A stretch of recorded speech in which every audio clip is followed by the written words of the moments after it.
Alain, propos d'un Normand. Production non réglée. Philosophons sur ces catastrophes. Voilà bien des millions à l'eau. Là-dessus, j'ai entendu beaucoup de gens s'étonner de ce que ceux qui construisent une usine ou un tunnel au bord d'un fleuve n'aient pas eu le souci d'élever les organes vulnérables à un bon mètre au-dessus des plus hautes crues enregistrées dans l'histoire. Assurément, ce serait là de l'argent bien placé, si l'on considère l'intérêt commun. Mais les entreprises industrielles n'ont point pour fin l'intérêt commun. Celui qui invente et celui qui exécute, si idéalistes qu'on les suppose, sont naturellement soumis à celui qui leur prête de l'argent.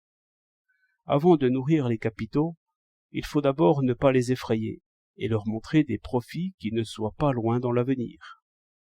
De là une précipitation à construire et une imprudence qu'on ne remarque point tant que les faits ne la rendent point sensible. Nul ne bâtit pour les siècles à venir.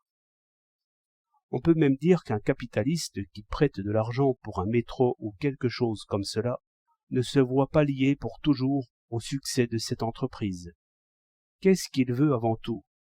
Un prompt achèvement, de fortes recettes tout de suite, et un cours élevé des valeurs, crues d'un autre genre qui durera quelque temps après ses causes, ce qui permettra au capitalisme de se retirer en vendant avec bénéfice et de conduire ses capitaux vers d'autres pâturages.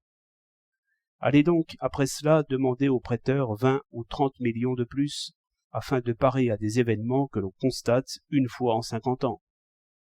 Il faut bien réfléchir à cet étrange mécanisme qui fait que les grandes entreprises sont mises en mouvement non par les besoins du consommateur, mais par les besoins du producteur. L'inventeur veut lancer son idée, le maçon veut vendre son mortier, le capitaliste veut louer son argent. Ce n'est pas parce que nous avons besoin d'une chose qu'on nous la produit, c'est parce qu'on nous la produit qu'il faut que nous nous en servions. Travailleurs, employés, on te met des métros partout. Dès qu'ils existent, je te défie de t'en passer, car tes concurrents les prendront et arriveront avant toi. Comme l'eau de la Seine se précipitait l'autre jour par les fenêtres de la gare Saint-Michel, ainsi la foule se précipite dans les autobus, tunnels ou tubes, poussée par la nécessité. Le producteur crée des besoins et impose un brillant wagon électrique à un homme misérablement logé, mal vêtu, médiocrement nourri.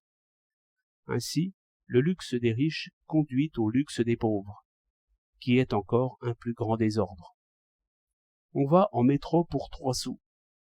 On est riche pendant un quart d'heure.